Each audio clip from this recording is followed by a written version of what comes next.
The tough government crackdown against biker clubs in Australia continues with almost constant raids, seizures and arrests, like nowhere else on earth. This time, they came for the Bandidos Motorcycle Club. The mob reporter here with news of a strange operation last week that raises a number of questions, including why these bandidos in Australia seem far more fit than many other bikers we've seen recently, particularly in America. More importantly though, what were the officers doing inside their homes in the first place? Local officers in Australia's southeast, roughly halfway between the major cities of Sydney and Brisbane, arrived at 4 homes on September 25, 2020, backed by the SWAT-style anti-biker unit called Strike Force Raptor. They used firearm prohibition orders, referred to simply as FPOs, as a legal tool to search the houses looking for guns. Police, FPO, open the door. Police, open up. Officers did walk away with some weapons, including this billy club, brass knuckles, a zombie knife, and this fella. I'm not a snake expert, but that looks to me like a python.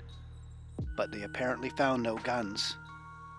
Just exactly why the pet snake was deemed a weapon and seized and removed from the home was not immediately clear. I mean, pythons aren't even venomous. Given the history of the Bandidos in Australia, however, I suspect the officers were a bit surprised by the lack of firearms. Australia is home to the first chapter of the Bandidos outside of the United States. In 1983, a breakaway group of members from the Comanchero Motorcycle Club connected with the Bandidos, based in Texas, and officially patched over. 1 year after the new Bandidos burned their Comanchero colors and put the fat Mexican on their backs, there was a wild shootout between the two clubs. These former brothers. The fight began in the hotel car park, where members of the British Motorcycle Club had organised a party to celebrate Australia's Father's Day, and had turned the normally quiet suburb into a battleground. It's still not clear how the fight began, but police say 2 rival motorcycle gangs arrived at the hotel and began fighting, with rifles, shotguns, baseball bats and knives. One of those killed was a 14-year-old girl selling raffle tickets. The shooting was still going on as the first of a dozen ambulances arrived. It stopped briefly to allow paramedics and ambulance men to reach the dead and wounded, but police took more than an hour to get control. It is almost as if the split needed to be tested in battle and baptized by blood. It is referred to now as the Milpera Massacre. 7 people died and 28 were injured in the raging gun battle. When the bullets finally stopped, 4 Comancheros and 2 Bandidos were dead, along with a 15-year-old girl, an innocent bystander caught in the crossfire.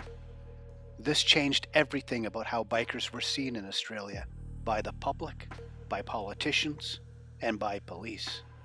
The nation was shocked and appalled and demanded action, and politicians started drafting laws to keep bikers away from guns and away from each other. It was the start of 2 wars, really, not only one between rival motorcycle clubs, but also between the police and outlaw bikers as a whole. As regular viewers of this channel will know, the Australian biker scene continues to be aggressive and active, and law enforcement reacts in kind. It's almost unrelenting. In any event, officers in Oxley Police District of New South Wales launched Operation Jericho's recently to target outlaw motorcycle club crime in their region. Here's what police said about these searches. We are extremely focused on the illegal and unlawful possession of firearms within our communities. We have sent a strong message that we will not tolerate criminal networks, including outlaw motorcycle gangs, within our community. There seems to be no thought by authorities in Australia in letting out some slack to their aggressive pursuit of biker clubs. In fact, just as I was editing this video, the Australian Federal Police announced its National Anti-Gang Squad, which ironically or not goes by the acronym NAGS, is ramping up its attack on outlaw motorcycle clubs of all patches. That push, that almost constant push, stems in large measure from the painful memories of the Millpara Massacre and the reminder for the public of what unchecked biker rivalries can bring.